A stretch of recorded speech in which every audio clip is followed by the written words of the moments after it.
In a narration found in Sunan IB, near Marjar, number 1081, the Holy Prophet Muhammad, peace and blessings be upon him, advised Muslims how to gain blessings in their provision, divine support and an improvement in their condition and state.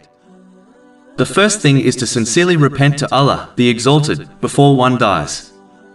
As the time of death is unknown, this narration actually indicates sincerely repenting whenever one commits a sin, meaning repenting without delay.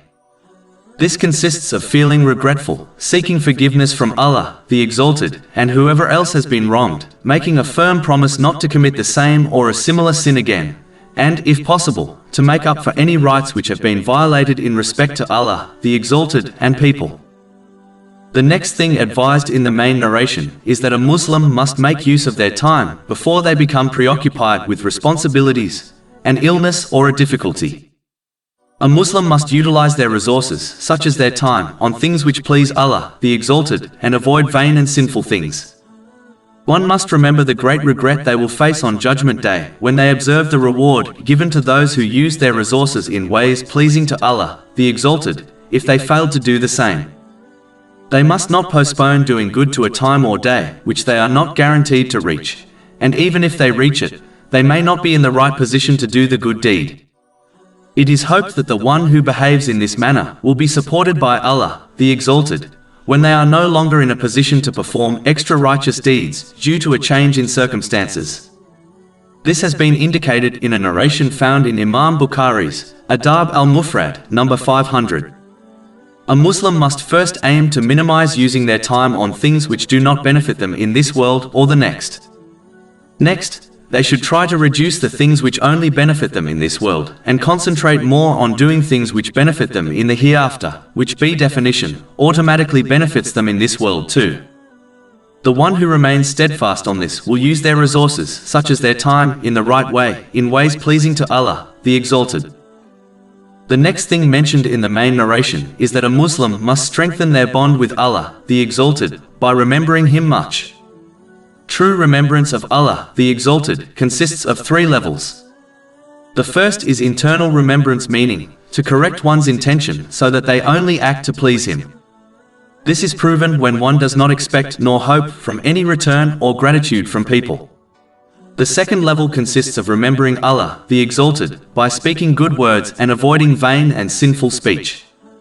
And the highest level is to sincerely obey Allah, the Exalted, through one's actions by using the blessings they have been granted in ways pleasing to Him.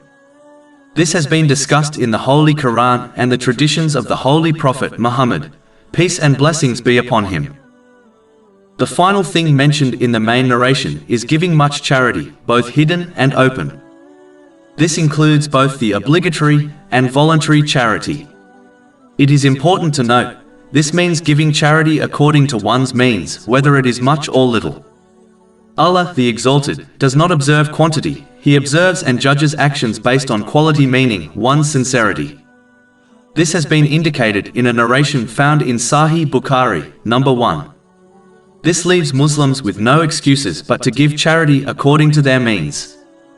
In addition, it is important to give charity regularly instead of once in a while, as regular deeds are more beloved to Allah, the Exalted, even if they are little.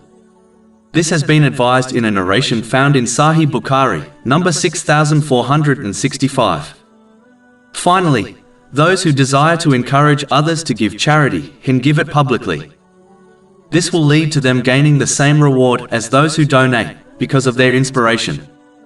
This has been advised in a narration found in Sahih Muslim, number 2351. But those who are fearful of showing off, which cancels their reward, should do so privately. Islam has provided many options and opportunities for Muslims to gain much reward in order to obtain peace and success in both worlds. One must remember that charity includes all good deeds that help others, not just wealth.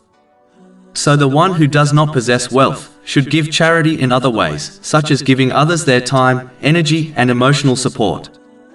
The least one can do is keep their verbal and physical harm away from others, as this is considered as giving charity to oneself. This has been advised in a narration found in Sahih Muslim, number 250.